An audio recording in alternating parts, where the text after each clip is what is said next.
Welcome to the History and Heritage Podcast with me, Liam Blake. Join me as we uncover hidden stories and insights that shaped our world. From mysteries to legacies, join us on this journey through time. Hello. Just for reference, you will notice the audio is a little bit off. It's just the way that my guest spoke. The cadences were picked up funny by the mic, and if you're wondering, I do not have the mic with me, which is why my voice now probably sounds a bit funny. Anyways, enjoy this episode, where I take a break from my dogs and go to a different native breed of Ireland, and you'll have to just listen to find out what it is. You're very welcome to the History and Heritage Podcast. I'm Liam Blake, and today we're exploring one of Ireland's most remarkable native breeds, the Connemara Pony. Shaped by Atlantic winds, by stony ground, and by centuries of human partnership, the Connemara Pony is one of the few surviving native horse breeds of Western Europe to remain widely used, widely exported, and widely loved, both in its homeland and far beyond. To help us understand this unique animal in all its depth, I'm joined by Patrick Blake, a breeder based in Ballyerk, County Tipperary, who has worked closely with Connemaras for years. Patrick, thank you for joining us. Thank you for having me, Liam. It's great to be here. I'm always glad to talk about the Connemara. It's a special breed and I've learned a huge amount from working with them. Every day with them brings something new. Can you tell us, for those who may not be familiar, what defines a Connemara pony? The Connemara is a native Irish breed, the only native breed, in fact, and it's known for its intelligence, hardiness and versatility. They'll typically stand around 12-2 and 14, between 12-2 and 14-2 hands. So they're classed as ponies, but they have the substance and athleticism of a small horse. They have a strong back, well-sloped shoulders, good bone, very hard feet. But it's the temperament that stands out. They're level-headed, forward-thinking and trainable. You will often hear people say they're clever, and that's not a throwaway remark. They really do things through. Do think things through. They really do think things through. They suit children and adults alike. And they're used in all sorts of disciplines. Show jumping, eventing, trekking, riding for the disabled, as well as being family ponies for everyday riding. That's a rare combination. What drew you to them personally? I've grown up around animals of all kinds, and I've always had an interest in horses and ponies. But it was not until the early 2000s that I got involved with Connemara specifically. I'm the first in my family to keep them. I've been looking for a breed that combined a kind nature with soundness, ability, and native character. The more I read about the Connemara, and the more of them that I saw in the flesh, the more I was impressed. They have a depth to them that stays with you. Once I got my first one, that was it. I knew I'd stay with the breed. They've never let me down. Let's go back a bit. What do we know about the origins of the Connemara? The ponies we now call Connemaras developed in the west of Ireland, particularly in the stony, rugged landscape of Connemara in County Galway. It's a place with poor soil, harsh winters, and very little margin for error. Over the centuries, small native ponies adapted to survive there. They had to be tough enough to forage year-round, sure-footed enough to navigate bog and rock, and calm enough to be used for everyday work. They were used for farm labour, for carrying loads, for bringing children to school, and for riding into town. There are theories that horses from the Spanish Armada, wrecked in 1588, interbred with local stock.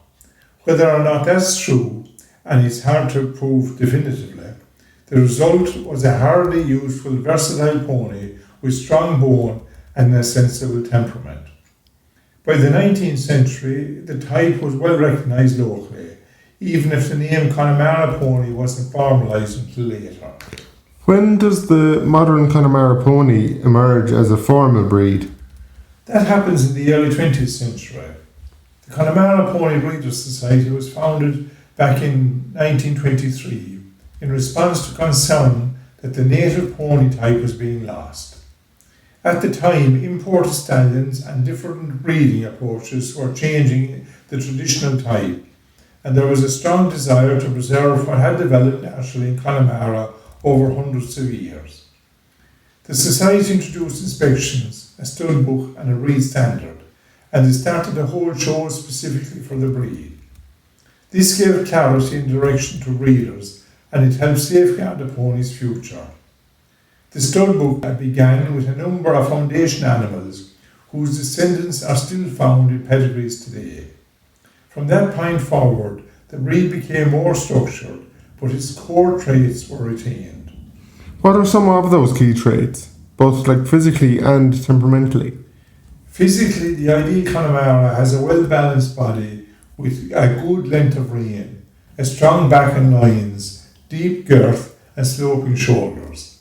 The legs are clean with good bone, not heavy but strong. The hoofs are hard and well shaped, and the movement should be free and straight. The head should be of a pony character, not coarse but not too light either, with a kind eye and good width between the eyes. Small, neat ears are preferred. Temperamentally, the breed is known as being calm, willing, intelligent and honest. They are typically very straightforward to train, and they don't tend to panic. That makes them suitable for riders of all levels, especially for young riders moving up from smaller ponies. And they're extremely sure-footed. That's not just a saying, they really are. It comes from generations of navigating tough terrain without roads, often with heavy load or a rider on board. What about colour? Is there a typical Connemara colour? The most common colour, I suppose, is by far the grey. Many Connemaras turn grey as they age, even if they were born darker. But they can also be bay, dun, which is buckskin, brown, black or roan. Chestnut and palomino also appear, but they are very rare. Piebald and skewbald, that is patch colouring, are not permitted under the breed standard. Connemaras are solid coloured, and the emphasis is on conformation and temperament, not flashiness. Do many still live outdoors year-round? Yes, and they do well like that. They were bred to survive in a rough, exposed environment, and that hardiness is still part of the breed. Many Connemaras live out all year with proper shelter and care. They don't need pampering. They are very economical to keep, and they maintain condition even in poor grazing conditions. That's one of the reasons they remain popular among smallholders and families as well as performance riders. And how are they used today? They're used for everything. They're successful in show jumping, eventing, dressage, driving, hunting, endurance and leisure riding. Because they are a true middleweight type, they can carry small adults as well as children. So they're often described as the choice pony that an adult can ride, which is a very rare thing. Some are ridden in pony club or riding club. Others go on to the hunting field or out trekking. You'll also find them excelling in competitive settings. There are purebred Connemaras jumping 120 and Connemara crosses going even higher. Are there any standout names in the breed's history? There are several, including Carna Bobby, Abbey Leeds Owen, MacDara and Village Boy, among the most influential stallions. Ponies that stamped their type strongly and passed on athleticism and temperament. Other famous names are, for instance, Ashfield Bobby Sparrow, who won a European gold medal in show jumping, a rare achievement for a pony of any breed. His descendants are still found in top-level performance lines. These animals helped to define and refine the breed in the latter half of the 20th century, and their influence is still very much alive in today's stock. Is there much international interest in the breed? There is. Ireland sports a large number of Connemaras, and not just the Britain. There are strong populations in France, Germany, the US, Australia and Scandinavia. Some countries now have their own Connemara societies affiliated with Parent Society in Ireland. That international interest has helped strengthen the breed's profile. And because the breed standard is maintained centrally, it has kept consistency even as it has spread. How do you personally approach the breeding? carefully. I try to match mares and stallions based on conformation, temperament and pedigree. It's not about choosing flashy names, it's about choosing animals that complement each other and that have something to offer the next generation. I want ponies that are sound, kind and true to type, that can live outdoors, that can do a day's work and that will still be there in 20 years' time. That's the goal. You think long term. I pay attention to how foals grow up, how they move, how they behave. All of that gives you feedback, and it's a constant learning process.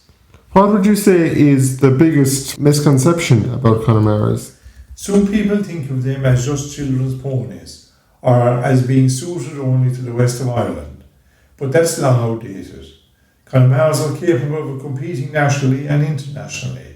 They are tough, talented and trainable, and they can go as far as the rider wants to. At the same time, they're still as reliable and as versatile as ever. They haven't lost what made them special. That's a rare thing in a modern breed. If someone wanted to learn more or see the ponies in person, what would you suggest? Go to a show. Clifton in August is the big one. It's the breed's main annual showcase. But there are also local shows, inspections and events around the country throughout the year. You can also contact the Connemara Pony Breeders' Society. Their website has a lot of information and links to breeders. And of course, I'm happy to talk to people myself. You'll find Ballyerk Connemara Ponies on Facebook, and people are very welcome to come and get in touch if they have questions or want to get into this breed themselves. Patrick Blake, thank you very much. It's been a pleasure to hear your insight. Thank you, Liam. I appreciate the chance to talk to you about them. They're a great breed, and it's good to see them getting the recognition that they deserve. You've been listening to the History and Heritage podcast. You can find more episodes at historyandheritagepod.podbean.com or wherever you get your podcasts. And if you'd like to contact Patrick Blake, visit Ballyerk Connemara Ponies on Facebook. Thanks for listening.